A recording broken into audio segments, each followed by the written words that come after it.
That's right, Paws and Claws, and Andrea is back from, of course, the Animal Hospital of Manitoba. Nice to have you here. Good morning. We are talking dogs today. This is the time of year they're getting outside and could potentially get in a little bit of trouble health-wise. And we're going to be talking about some interesting things, folks, dealing with basically dog poop. So I don't know how else to put it. How is this a health problem for dogs? It's actually a newer virus, and it's a virus. It started around the late 70s. And dogs come across poop. And you know dogs, they smell it, they check it out, or even they may not even know they're contacting it. I mean, we can contact it too in the spring walking. Maybe you've stepped on something. The dog parks, you know, some owners just don't pick up the way they should. That's right. And so the virus is spread that way. And then the dog somehow or other ingests it. Right. And parvovirus is potentially deadly. It's the big one that we vaccinate against. So it's so easy to prevent. Right. But once they get it and they're unvaccinated, it's a really awful virus. They'll present with vomiting and diarrhea, major dehydration. If left untreated, they can suffer brain damage, heart failure, kidney failure, all resulting really from the dehydration piece. And the dehydration is coming from all the rampant vomiting and diarrhea like you haven't seen. Well, it was interesting. I was reading the information you sent over that this transfers extremely well from one location to another simply by getting contact. Just contact. And so say a dog who had it, shed the virus in the fall, winter comes, snow covers it up, spring arrives, your dog goes out, smells it, they'll get it. So spring is when we see it. Because everything's melting and you don't necessarily know it's there. Visually, it may not be there, you know, to see it, but it can be, and it's just that ingestion piece. And an unvaccinated dog, usually puppies, can be adult dogs, but usually puppies will get it. And it's so powerful. You know, and it will present, you think, oh, the dog's just throwing up, and then the dog gets depressed, and then the diarrhea will start, and then you must go to the clinic. And then once they're there, we use these little test kits. It's really simple. It's positive, negative. They have it or they don't. If they do, we hospitalize them.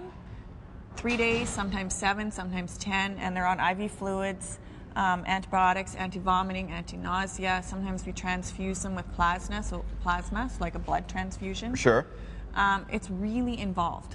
Now, is this something like that we have some shots there of the little guys being treated? The vaccine for this, how often should this be done? With puppies, we start with a series. So once a month for about 3 months. Some breeds will do 4 months. There's more breeds that are more susceptible to it. Rottweilers, Dobies, miniature pinschers, the black and tan breeds. Some English Springers, but we vaccinate them as the puppies, so they get their puppy vaccine, then we do it again at a year. And then adults, the vaccine protocols have changed a bit, and it's a little bit discretionary with your veterinarian. On average, every 2 to 3 years. Now, you said, of course, dog dew breaks down over the season, but it can still be there in the soil? It still lives in the soil? So there's really no way to see if it's there? No, there isn't. Oh, my goodness, this is kind of scary. You simply vaccinate. You know, there's sort of the thing, well, you know, my dog's healthy, he looks good, he seems fine, we did him when he was a puppy, we haven't done him later, or I had a puppy that I didn't vaccinate, did fine. It was probably just your luck. So puppies, it's vital, because if puppies get parvo, our ability to help them may not work because they don't have the immune system. They're brand new. Their bodies are just new. They're growing. They're developing. An adult dog that is unvaccinated that gets parvo, we have a better chance of saving. Puppies, maybe not so much. All right. Well, listen, seriously, it's great that you're cleaning up, and I love seeing dog owners do that. That's not going to stop it if the virus is there. So please keep an eye on those dogs.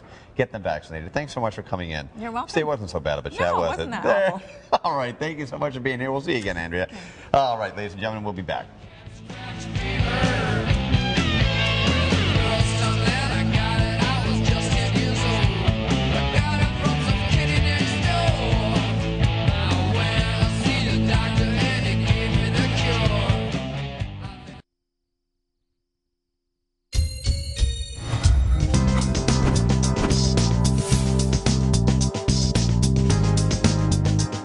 Well, whether it's an adorable new puppy or a playful little kitten, the easiest part of a pet ownership is getting the pet. Owners can sometimes overlook the day-to-day grind of training and care, so we headed out to the dog park.